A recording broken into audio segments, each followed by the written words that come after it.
Good morning बच्चों, कैसे हो भाई। तो यार देखो, आज अपन है ना अगली रिएक्शन पढ़ने वाले हैं ऑर्गेनिक केमिस्ट्री की, हेलोफॉर्म रिएक्शन। ठीक है। आप मान सकते हैं यार, हेलोफॉर्म रिएक्शन जो है ना काफ़ी इंपॉर्टेंट रिएक्शन है, one of the most important reaction है ऑर्गेनिक केमिस्ट्री के अंदर। बात करें तो यार इस रिएक्शन को हम लोग एल्काइल हैलाइड चैप्टर में भी पढ़ते हैं, उसके अलावा कार्बोनिल कंपाउंड्स में भी इस रिएक्शन का यूज आता है। तो आप समझ सकते हैं कि कोई एक चैप्टर की रिएक्शन नहीं है, ये कनेक्टेड टॉपिक है।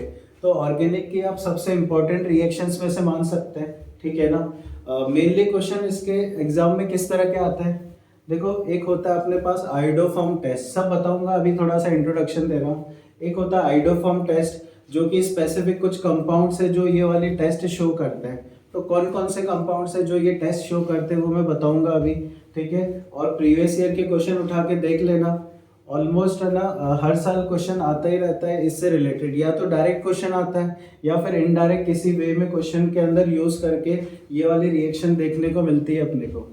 समझ में आ रही है बात। तो आप सोच सकते हैं इस रिएक्शन के कितने इंपॉर्टेंस है ऑर्गेनिक केमिस्ट्री के अंदर। ठीक है, चलो भाई तो सीधा स्टार्ट करते हैं रिएक्शन। सबसे पहले हेडिंग लिख लो भाई, हेलोफॉर्म रिएक्शन। रिएक्शन का नाम क्या है, हेलोफॉर्म रिएक्शन। अभी बस हेडिंग लिख लो, बाकी मैं एक्सप्लेन कर रहा हूँ उस टाइम पे केवल ध्यान इधर होना चाहिए। ठीक है, सब लोग पेन वगैरह रख दो। जब मैं पढ़ा रहा हूँ तो पूरा ध्यान बोर्ड पे, मैं टाइम दूंगा लिखने के लिए, जब मैं बोलूँ तभी लिखना है। ठीक है ना। ध्यान से समझो रिएक्शन को, जो भी पॉइंट्स बता रहा हूँ, क्योंकि इस रिएक्शन में किसी भी स्टेप पे कहीं पे भी क्वेश्चन बन सकता है। ठीक है, बहुत इंपॉर्टेंट रिएक्शन है, इजी है। इस तरीके से बताऊंगा कि आपको बहुत इजी लगेगी। सारे जो इंपॉर्टेंट पॉइंट्स है सब लिखाऊंगा मैं स्टेप वाइज बाद में। पहले रिएक्शन समझ लो, अगर अच्छे से समझ में आ गई ना तो उसके बाद तो कोई दिक्कत ही नहीं है लिखने में, आराम से लिख सकते हो। स्टार्ट करें फिर। सबसे पहले यार एक क्वेश्चन आता है कि ये हेलोफॉर्म होता क्या है। तो यार अपने पास एक कंपाउंड है जो इस फॉर्मूला को फॉलो करता है, उसको बोलते हैं अपन हेलोफॉर्म। समझ में आ गई बात। कौन सा कंपाउंड है, CH3।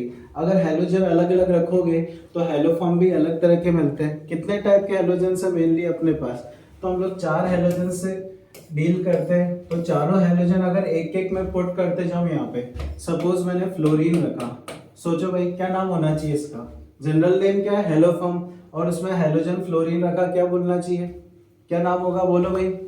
हाँ, फ्लोरोफॉर्म। तो इसका नाम हो गया फ्लोरोफॉर्म।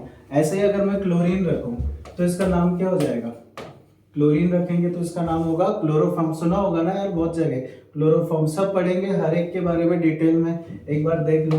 अगर मैं ब्रोमीन रखूं तो इसका नाम क्या हो गया, ब्रोमोफॉर्म। ठीक है, और सबसे इंपॉर्टेंट जो सबसे ज्यादा अपन डील करने वाले एलोफॉर्म है, उसका नाम है आइडोफॉर्म। ठीक है, एक बार मैं कलर की बात कर लेता हूँ।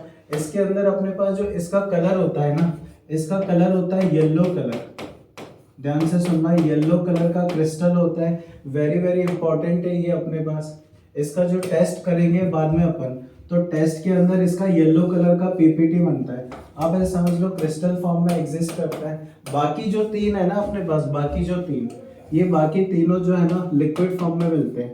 मैंने थोड़ी देर पहले एक बात आपसे करी थी कि अपन इस रिएक्शन को एज ए टेस्ट भी यूज करेंगे ऑर्गेनिक कंपाउंड के लिए।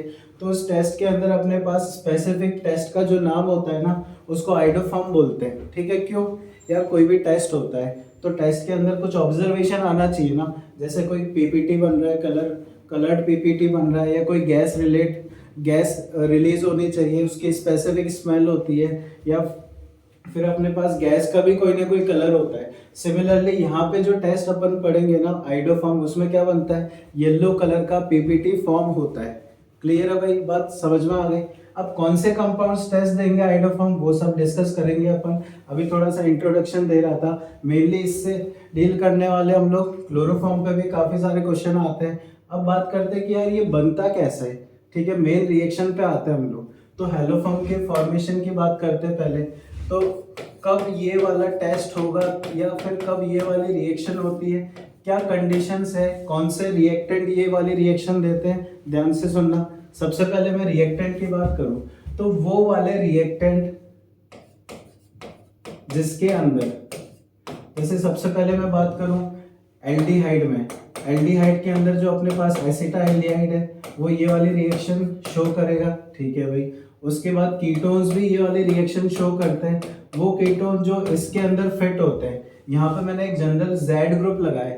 Z ग्रुप अलग अलग हो सकते हैं, क्या हो सकता है अभी बताऊंगा, ठीक है। इसका नाम मैं लिख देता हूँ, इसका नाम हो गया मिथाइल कीटोन। ध्यान रहे एक तरफ मैंने मिथाइल को फिक्स कर रखा है, एक तरफ CH3 फिक्स है, इसी फॉर्मूला में फिट होने चाहिए। Z के बारे में अभी बात करेंगे। उसके अलावा एल्कोहल्स भी ये वाले रिएक्शन शो करते हैं। वो अल्कोहल जो इसको फॉलो करते हैं, यहाँ पे फिर से Z ग्रुप आ रहा है। देखो Z ग्रुप अपन जब रखेंगे तो अल्कोहल भी अलग अलग बनेगा, ठीक है। तो मेनली यहाँ पे हम लोग क्या देखने को मिलता है, जो 1 और 2 डिग्री अल्कोहल्स होते हैं ना, वही ये वाले रिएक्शन शो करते हैं। मेनली 3 कंपाउंड है अपने पास, एक तो एल्डिहाइड, उसमें भी एसिटाल्डिहाइड, उसके अलावा मिथाइल कीटोन्स, उसके अलावा जो अल्कोहल्स है, तीनों तरह के रिएक्टेंट में से कोई भी प्रेजेंट है तो हैलोफॉर्म रिएक्शन देखने को मिल जाएगी। तो ये बात हो गई रिएक्टेंट की, ठीक है ना। उसके अलावा और क्या होना चाहिए, अपने को क्या बनाना है, हैलोफॉर्म बनाना है तो हैलोजन तो लेना ही पड़ेगा ना। तो अपन ने यहाँ पे हैलोजन लेना पड़ेगा, मैंने हैलोजन X2 ले लिया। समझ में आ गई बात। जो भी हैलो जैसे आयोडोफॉर्म बनाना है तो अपन यहाँ पे आयोडीन ले लेंगे, क्लियर है भाई। उसके अलावा एक और चीज हम लोग को चाहिए, क्या चाहिए, यहाँ पे बेसिक मीडियम चाहिए, उसके लिए अपन ने बेस ले लिया। तो ये तीनों कंडीशन अगर फुलफिल हो रही है एक साथ, तो हम लोग बोल सकते हैं कि वहां पे आइडोफॉर्म या कोई भी हैलोफॉर्म यहाँ पे बन जाएगा। समझ में आ गई ये 3 कंडीशंस। अब बात करते हैं एक बार ये Z ग्रुप जो लिखा है ना मैंने, कि Z ग्रुप क्या ले सकते हैं और क्या नहीं ले सकते। तो ध्यान से देखो, Z कैन बी, तो Z यहाँ पे अपन H एटम को लगा सकते हैं। उसके अलावा अपने पास कोई एल्काइल ग्रुप हो सकता है, फिनाइल ग्रुप ले सकते हैं हम लोग, ठीक है। यहाँ पे मैं साइनाइड भी ले सकता हूँ, या इलेक्ट्रॉन विड्रॉइंग ग्रुप प्रेजेंट है साइनाइड जैसे, उसको हम लोग ले सकते हैं। मेनली जो रिएक्टेंट्स होते हैं उनमें ये सारे देखने को मिलेंगे, तो रिएक्शन हो जाएगी। अब यहाँ पे बात आती है कि Z क्या नहीं होना चाहिए। तो यहाँ पे अपन देखें ऐसे ग्रुप्स जिनके पास लोन पेयर होता है जनरली, जैसे कि अपने पास हैलोजन अगर लगा दोगे तो ये रिएक्शन शो नहीं करेगा। उसके अलावा अगर OH ग्रुप है तब भी रिएक्शन नहीं होगी हैलोफॉर्म। OR ग्रुप हो गया, OPH ग्रुप हो गया अपने पास, या फिर OCOR ग्रुप हो गया। जब ऐसे ग्रुप्स प्रेजेंट होंगे तो हैलोफॉर्म रिएक्शन देखने को नहीं मिलेगी। बहुत इंपॉर्टेंट है, क्या हो सकता है क्या नहीं हो सकता है एकदम क्लियर रखना है। अभी रिएक्शन के बाद मैं कुछ क्वेश्चन दूंगा, आपको पूछूंगा which of the following can give iodoform test. तो आपको ध्यान रखना है, पहले तो ये तीनों रिएक्टेंट में से कोई भी प्रेजेंट हो और उसके अंदर जो Z ग्रुप है ना, इनमें से कोई होना चाहिए तो रिएक्शन देखने को मिलेगी। इन 3 के अलावा भी कुछ और कंपाउंड्स है जो हैलोफॉर्म रिएक्शन देते हैं। अभी तो मैंने बोला कि यार ये 3 ही देते हैं, ये 3 तो देते ही हैं। उसके अलावा कुछ और है अपने पास रिएक्टेंट जो हैलोफॉर्म रिएक्शन देते हैं। सपोज जैसे मैंने दिया यहाँ पे इथाइल क्लोराइड, ध्यान से सुनना क्या बोल रहा हूँ मैं, इथाइल क्लोराइड मैंने रिएक्टेंट लिया, ठीक है। रिएक्शन क्योंकि बेसिक मीडियम में हो रही है, अभी बताया था मैंने। तो बेसिक मीडियम में जो OH माइनस है इसको सब्स्टिट्यूट करेगा तो अल्टीमेटली ये अल्कोहल ही बनने वाला है ना, और अल्कोहल बनेगा तो अल्कोहल तो टेस्ट देता ही है यहाँ पे। समझ आ रही बात। जो मैंने 3 लिखे उसमें से कुछ भी अगर रिएक्शन के अंदर फॉर्म हो जाता है तो वो रिएक्शन दे सकते हैं, जैसे कि एक एग्जांपल मैंने यहाँ पे आपको समझा दिया। क्लियर है ना भाई। चलो, एक तो ये कंडीशन हो गई, ये तीनों कंडीशन एक साथ सेटिस्फाई होगी तो हैलोफॉर्म रिएक्शन देखने को मिलेगी। अब एक बात और कर लेते हैं कि यहाँ पे क्वेश्चन के अंदर कई बार तो डायरेक्टली हैलोजन और बेस दे देता है, लेकिन कंफ्यूज करने के लिए कई बार है ना इनको दूसरी तरीके से लिखा हुआ मिलता है क्वेश्चन के अंदर। तो क्या क्या अपने पास देखने को मिल सकता है क्वेश्चंस के अंदर, तो आप लोग ध्यान से सुनना। अभी क्वेश्चंस के अंदर अपने को रिएजेंट क्या क्या मिल सकते हैं, जैसे कि पहला या तो सीधा ही दे दे कि यार हैलोजन दिया है और बेसिक मीडियम के लिए NaOH दे दिया, तो अपने को साफ ही दिख रहा है कि रिएक्शन हो जाएगी। उसके अलावा इसके अलग अलग फॉर्म भी हो सकते हैं, या फिर ऐसे दे दे NaOI, ऐसे लिखा हुआ मिले तब भी रिएक्शन अपने को करा देनी। समझाऊंगा ये कैसे आए, कैसे फॉर्म होता है। उसके अलावा अपने को सिर्फ OI माइनस भी दे देना तब भी रिएक्शन हो जाती है हैलोफॉर्म रिएक्शन, ठीक है। और क्या क्या दे सकता है, देखो हम लोग क्या बोल रहे हैं कि अपने पास हैलोजन होना चाहिए और साथ में बेसिक मीडियम लेना है। अब बेसिक मीडियम के लिए तो अलग अलग कंपाउंड्स ले सकते हैं अपन, जैसे NaOH लिया, उसके अलावा अगर मैं Na2CO3 भी लेता हूँ ना तो भी बेसिक मीडियम है, तब भी रिएक्शन हो जाएगी। और क्या दे सकता है बेसिक मीडियम के लिए, कैल्शियम हाइड्रोक्साइड बेस दे दे, तब भी ये रिएक्शन हो जाएगी। मैं आपको आइडिया दे रहा हूँ कि अपने पास जो रिएजेंट है वो अलग अलग तरीके से दे सकता है क्वेश्चन के अंदर। समझ आ रही बात? मैंने कुछ आइडिया दिया, और भी बहुत सारे अपने पास केसेस बन सकते हैं। क्लियर है? कोई दिक्कत नहीं अभी तक? चलो भाई, एक बार थोड़ा इसकी बात कर लेते हैं कि यार ये क्या चीज़ है, ये क्या लिखा हुआ मैंने। तो देखो यार, सबसे पहले एक बात करूँ, यहाँ पे इनऑर्गेनिक केमिस्ट्री में एक रिएक्शन पढ़ते हैं। अगर नॉन मेटल या स्पेसिफिकली हैलोजन को अगर वाटर में डालते हैं तो वो डिसप्रपोर्शनेशन रिएक्शन शो करता है। ध्यान से सुनना क्या बोल रहा हूँ। हैलोजन पानी के अंदर डिसप्रपोर्शनेशन शो करता है और अपने पास प्रोडक्ट बनेगा HI प्लस HOI। अब डिसप्रपोर्शनेशन कैसे हो गया? देखो, ये जीरो ऑक्सीडेशन स्टेट में और आयोडीन यहाँ पे जा रहा है -1 और +1 के अंदर। क्लियर है? देखना, लेकिन जैसे ही ये फॉर्म हुआ, क्योंकि ये दोनों एसिड है और मीडियम ऑलरेडी कैसा है अपना, बेसिक है, तो यार जैसे ही एसिड बनेगा बेस के साथ रिएक्ट कर जाएगा, तो हमें ये लोग इस फॉर्म में नहीं देखने को मिलेंगे। ठीक है, तुरंत एक रिएक्शन और हो जाती है साथ में बेस के साथ, तो हम लोग को इनके सॉल्ट देखने को मिलेंगे। तो हमें यहाँ पे मिलेगा NaI और साथ में देखने को मिलता है NaOI। तो अब बात समझ में आ रही है कि यार सिर्फ NaOI भी दे देना तो भी आपको क्या समझना है कि आपको एक तो आयोडीन और बेसिक मीडियम दे रखा है, तो वो इस वजह से फॉर्म होता है। क्लियर है? एक बार रिपीट कर दो, जब भी NaOI दे तो भी रिएक्शन करा देनी है। आपको क्या समझना है, क्वेश्चन के अंदर अगर ये गिवन है तो आपको आयोडीन और बेसिक मीडियम दे रखा है, ये बना कैसे होगा, उसकी रिएक्शन ये हो गई अपने पास। ठीक है, अब इससे रिलेटेड एक बात और सुन लो। हर एक छोटे छोटे पॉइंट पे क्वेश्चन पूछ सकता है। रिएक्शन तो अभी अपन स्टार्ट करेंगे, ये इतनी इंपॉर्टेंट रिएक्शन है कि इसमें बहुत सारी छोटी छोटी चीजें हैं, हर पॉइंट पे क्वेश्चन पूछ सकता है। जितनी भी पॉसिबल चीजें सब पे डिस्कस करेंगे अपन। एक पॉइंट और है जहाँ पे क्वेश्चन पूछ सकता है आप लोगों से। देखो, जब अभी थोड़ी देर में रिएक्शन पढ़ेंगे ना हम लोग, तो रिएक्शंस में मेनली अपने पास इन दोनों को रिएक्टेंट फॉर्म में लेंगे, लेकिन जब अल्कोहल रिएक्टेंट फॉर्म में प्रेजेंट होगा ना, तो हेलोफॉर्म रिएक्शन होने से पहले इसका क्या होता है, ऑक्सीडेशन होता है। अल्कोहल का ऑक्सीडेशन होगा, या तो वो कीटोन में कन्वर्ट होगा या किस में कन्वर्ट होगा, एल्डिहाइड में। तो ऑक्सीडेशन होता कैसे, और पूछ ले कि इसका ऑक्सीडेशन करवाता कौन है।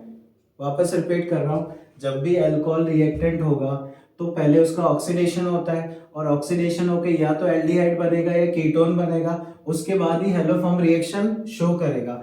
तो अब बात करें ऑक्सीडेशन कराता कौन है, होता कैसे इसका, तो अपने पास देखो यहाँ पे कौन प्रेजेंट है, NaOI।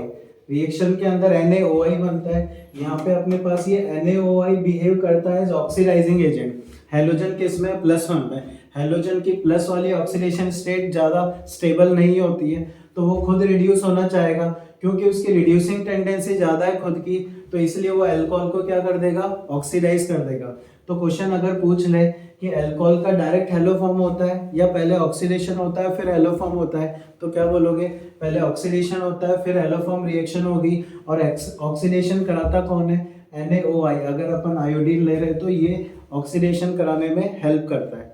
समझ आ गई बात? और ऑक्सीडेशन हो गया तो हमें क्या मिलेगा, अल्कोहल का या तो एल्डिहाइड मिलेगा या क्या मिलेगा, कीटोन मिलेगा। तो ये तो अभी अपन ने जनरल बात करी। अब आते हैं अपन रिएक्शन पार्ट पे कि रिएक्शन के अंदर अपने पास होता क्या है। एक एग्जांपल ले रहा हूँ मैं, जैसे अपन ने यहाँ पे लिया एसिटाल्डिहाइड, ये रहा एसिटाल्डिहाइड। समझ में आ रही बात? चलो भाई, उसके अलावा अपन यहाँ पे आइडोफॉर्म बना रहे तो मैंने आयोडीन ले लिया, साथ में अपने पास कौन है, बेसिक मीडियम के लिए अपन ने NaOH ले लिया। जो प्रोडक्ट है ना अपने पास, वो प्रोडक्ट बनता है यहाँ पे आइडोफॉर्म CH3। ठीक है, कैसे बनेगा अभी मैकेनिज्म बताऊंगा, पहले एक बार रिएक्शन लिख लो, रिएक्शन में क्या क्या हो रहा है। उसके अलावा अपने को यहाँ पे एक सॉल्ट मिलेगा, फॉर्मिक एसिड का सॉल्ट। अगर रिएक्टेंट एसिटाल्डिहाइड ले लें, साथ में कुछ अपने पास बाई प्रोडक्ट भी बनते हैं। ठीक है ना, साथ में आप लोग बोल सकते हो बाई प्रोडक्ट अपने पास NaI बन गया। एक बार मैकेनिज्म पे आ जाओ, अपने आप समझ में आ जाएगा कि कैसे फॉर्म हो रहा है। ये तो मैंने एक जनरल रिएक्शन लिखी, अब मैकेनिज्म पे आओ। सबसे इंपॉर्टेंट पार्ट इस रिएक्शन का है मैकेनिज्म। काफी सारे क्वेश्चन मैकेनिज्म के अंदर ही पूछ सकता है, हर स्टेप पे क्वेश्चन बन सकता है। तो ध्यान से सुनना, लिखना बंद करो, सिर्फ बोर्ड पे ध्यान होना चाहिए भाई। चलो, सबसे पहले अपने पास जो एसिटाल्डिहाइड है वो लिया अपन ने। ठीक है भाई। मीडियम कैसा है? बेसिक। तो यहाँ से कौन आएगा? OH minus. तो यार एक रिएक्शन अपने पास यहाँ पे होती है। अब कोई भी अगर नेगेटिव चार्ज स्पीशीज दिया है ना तो किसकी तरफ बिहेव करता है? कोई भी नेगेटिव चार्ज स्पीशीज अगर दे रखा है या तो वो बेस की तरह बिहेव करेगा या फिर किसकी तरह? न्यूक्लियोफाइल। ठीक है, तो अपने पास ये OH माइनस या तो बेस होगा या न्यूक्लियोफाइल होगा यहाँ पे। तो जनरली अपन क्या बोलते हैं, आपने टॉटोमेरिज्म में भी पढ़ा होगा या फिर एल्डोल कंडेंसेशन में भी अपन पढ़ेंगे आगे जाके। तो देखो क्या होता है, जब भी कार्बोनिल कंपाउंड्स के बाजू में अल्फा हाइड्रोजन अगर प्रेजेंट है, अल्फा हाइड्रोजन किसको बोलते हैं? कार्बोनिल ग्रुप के पास वाला जो कार्बन है इसको बोलेंगे अल्फा कार्बन, और उससे कनेक्टेड हाइड्रोजन क्या हो जाएगा? Alpha hydrogen. और अल्फा हाइड्रोजन जो होता है अपने पास, अल्फा हाइड्रोजन जो होता है वो हल्का सा एसिडिक होता है। कार्बन से जुड़ा हाइड्रोजन है, ज्यादा एसिडिक स्ट्रेंथ नहीं होती है, लेकिन फिर भी उसकी एसिडिक स्ट्रेंथ है थोड़ी सी। और अपने पास जो OH माइनस है वो बेस की तरह बिहेव कर रहा है, तो सबसे पहले वो क्या करेगा? अल्फा पोजीशन का जो H है उसको रिमूव करेगा। समझ आ गई बात? अब बात करें मैंने रिवर्सिबल एरो क्यों लगाया। देखो यार, एसिड बेस रिएक्शन हो रही है, ये बेस तो स्ट्रांग है लेकिन एसिडिक H जो है ना वो इतना ज्यादा स्ट्रांग थोड़ी ना है, ये स्ट्रॉन्ग एसिड थोड़ी ना, वीक एसिड है। वीक एसिड है तो रेट ऑफ रिएक्शन क्या होगी? बहुत ही कम होगी। क्योंकि रेट ऑफ रिएक्शन कम होगी इसलिए अपन ने रिवर्सिबल एरो लगाया। और सबसे इंपॉर्टेंट बात, यही पूरे इस रिएक्शन की क्या होती है? RDS स्टेप होती है। सबसे इंपॉर्टेंट पॉइंट, RDS स्टेप पे क्वेश्चन आता है तो अपनी पहली ही स्टेप RDS हो गई। जो सबसे स्लो स्टेप है उसको RDS स्टेप बोलते हैं। और ये स्टेप स्लो क्यों है? क्योंकि जब हाइड्रोजन को एब्स्ट्रैक्ट करोगे कार्बन से जो कि कम एसिडिक होता है तो रेट ऑफ रिएक्शन कम होती है। समझ आ गई बात? अच्छा, जैसे ही अपने पास एसिडिक हाइड्रोजन निकला, क्या आएगा? कार्बन पे नेगेटिव चार्ज आएगा। कार्बन पे नेगेटिव चार्ज आएगा मतलब यहाँ पे अपने को देखने को मिलेगा कार्ब एनाइन। ये बन गया कार्ब एनाइन। अब ये जो कार्ब एनाइन है ना वो कॉन्जुगेटेड सिस्टम में मतलब रेजोनेंस कर सकता है। नेगेटिव सिग्मा पाई वाला कॉन्जुगेशन है। और जैसे ही रेजोनेंस कराओगे यहाँ पे हम लोग को यहाँ पे देखने को मिलेगा इनोलेट आयन। क्या बन गया अपने पास? Enolate ion. रेजोनेंस हुआ कैसे? ये इलेक्ट्रॉन्स इधर गए और ये पाई बॉन्ड इधर शिफ्ट हो जाता है। क्योंकि यहाँ पे रेजोनेंस हो रहा है मतलब कार्ब एनाइन को स्टेबिलिटी मिल रही है। समझ में आ रही है? तो ऐसा भी बोल सकते हैं, इसलिए रिएक्शन फॉरवर्ड भी जा रही है, नहीं तो फॉरवर्ड बिल्कुल भी नहीं जाती। क्लियर है पॉइंट? चलो, क्या बना? इसका नाम भी मैं लिखा देता हूँ। इसका नाम ध्यान रहे, कौन सा आयन बन गया? इनोलेट आयन फॉर्म हो गया। चलो भाई, अभी तो अपने पास यहाँ तक पहुंच गए। फिर अगले स्टेप में क्या होता है? हमने हेलोजन लिया था ना, हेलोजन की बारी अब आती है। जैसे सपोज आयोडीन अपन ने ले रखा है, ठीक है, तो ये जो अपने पास कार्ब एनाइन फॉर्म हुआ है ना वो एज ए न्यूक्लियोफाइल अटैक करता है। कार्ब एनाइन यहाँ पे क्या बोल रहा हूँ? एज ए न्यूक्लियोफाइल अटैक करता है और हेलोजन का यहाँ पे सब्स्टिट्यूशन हो जाता है। ठीक है, carbon as a nucleophile attack कर रहा है और हेलोजन यहाँ से सब्स्टिट्यूट हो जाएगा और अपने को पहली स्टेप में जो प्रोडक्ट है ये देखने को मिलता है। तो ओवरऑल हुआ क्या है? आप देखो, स्टार्टिंग में अल्फा पोजीशन पे कौन था अपने पास? हाइड्रोजन।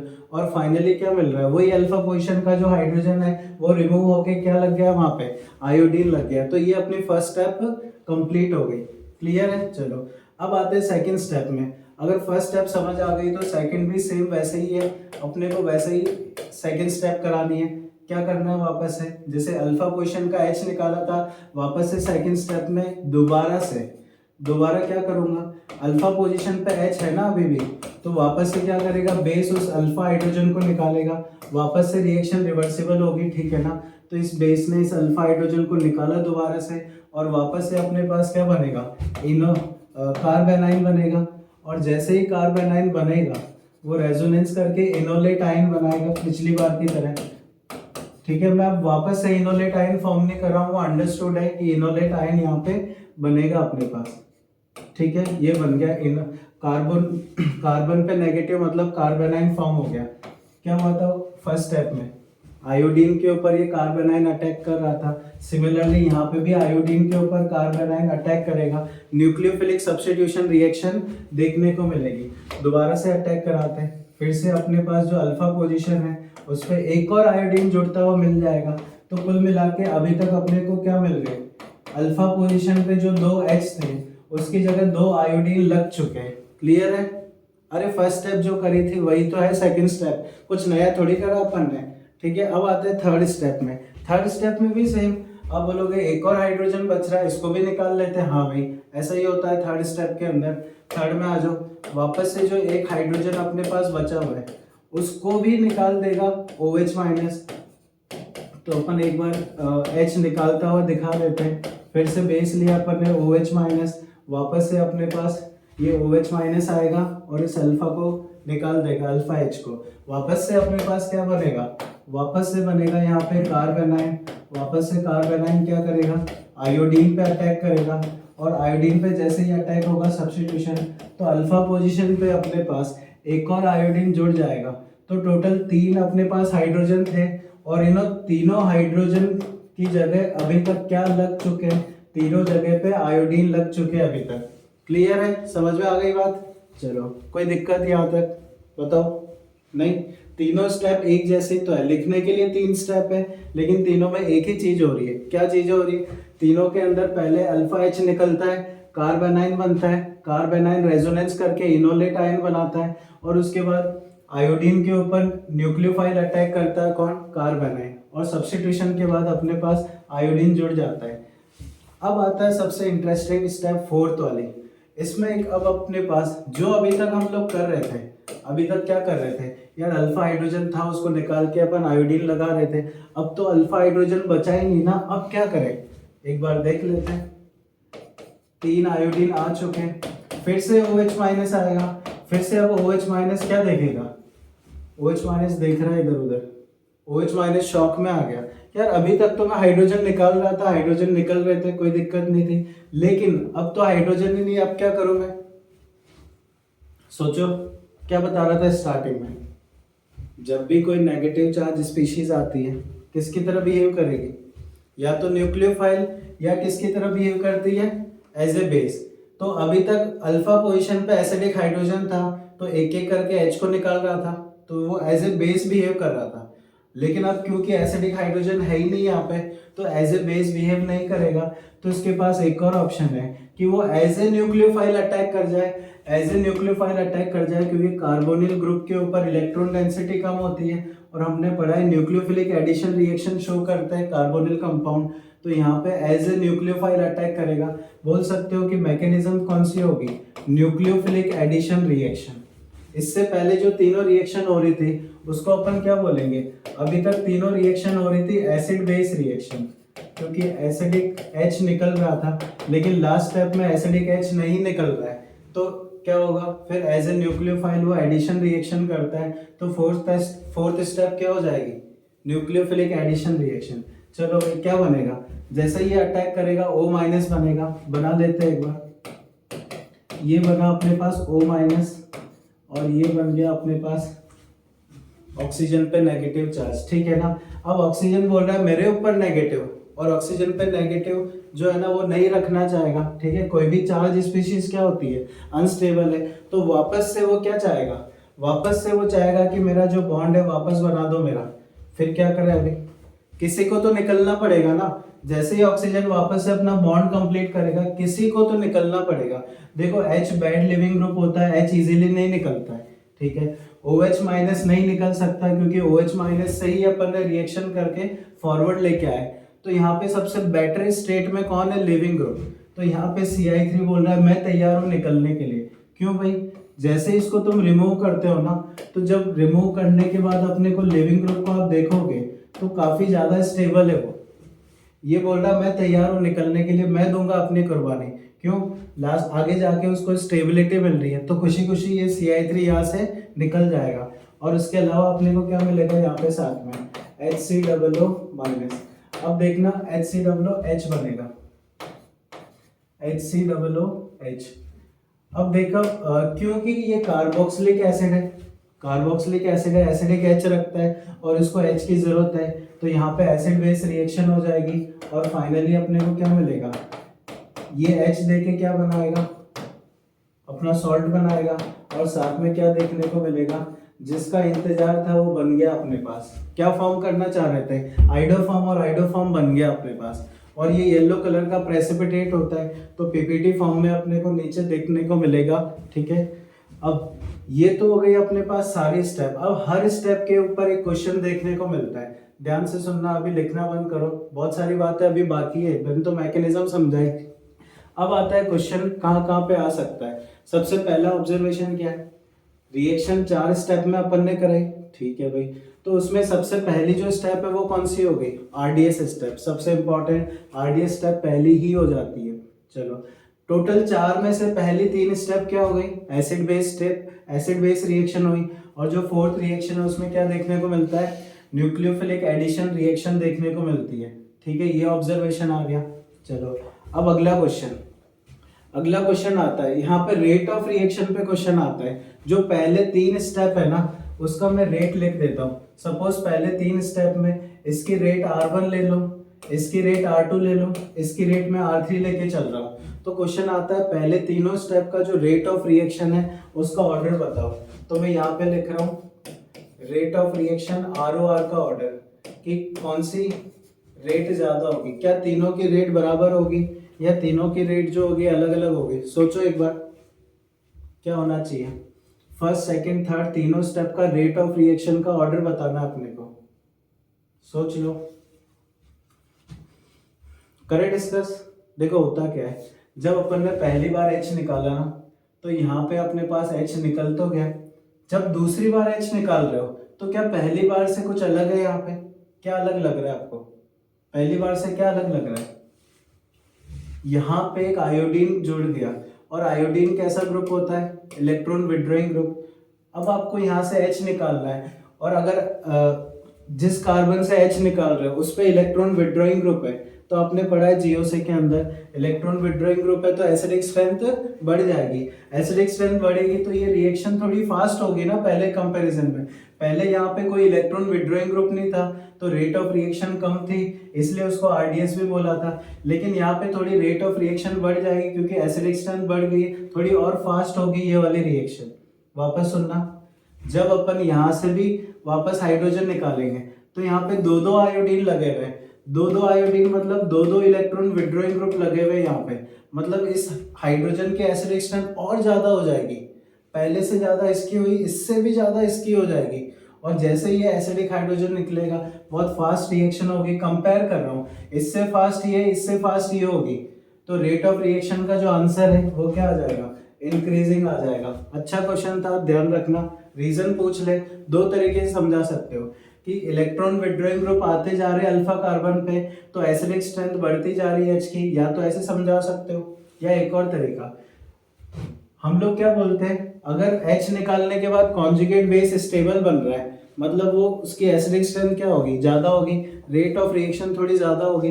तो ऐसे भी समझ सकते हो कि H निकालने के बाद जो कार्बेनाइन बना है ना उसके ऊपर इलेक्ट्रॉन विड्रॉइंग ग्रुप लगे हुए, एक इलेक्ट्रॉन विड्रॉइंग ग्रुप, दो इलेक्ट्रॉन विड्रॉइंग ग्रुप, तो उसको और ज्यादा स्टेबल करेंगे कार्बेनाइन को, तो और ज्यादा वो फॉर्म होना चाहेगा तो रेट भी क्या होगी, ज्यादा हो जाएगी। तो एक इंपॉर्टेंट क्वेश्चन है जो कि यहाँ पे रेट पे पूछ सकता है।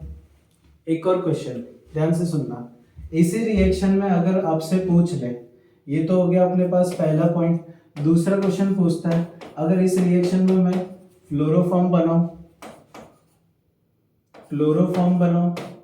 ब्रोमोफॉर्म बनाऊं और आइडोफॉर्म बनाऊं, सेम ही रिएक्शन है, बस हैलोजन चेंज कर रहा हूं। अगर ये चारों का फॉर्मेशन कराते हैं, हैलोजन चेंज कर रहे हैं बस, तो बताओ रेट ऑफ रिएक्शन का ऑर्डर क्या आएगा, क्या चारों की रेट अलग अलग आएगी या सेम आएगी या किसकी ज्यादा किसकी कम आएगी। सोचो एक बार, आपके सामने सारी स्टेप्स, ये चारों स्टेप आपके सामने ये रही, सोच लो एक बार।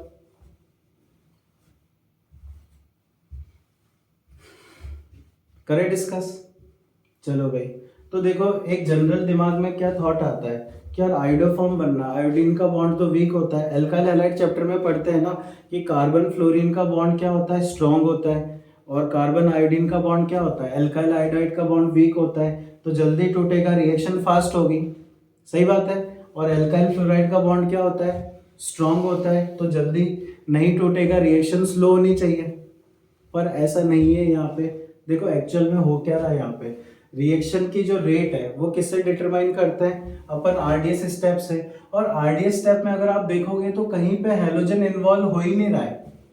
क्या बोला मैंने, सब लोग इधर ध्यान दो भाई, क्या बोल रहा हूँ मैं, आरडीएस स्टेप में कहीं हैलोजन इन्वॉल्व हो ही नहीं रहा है।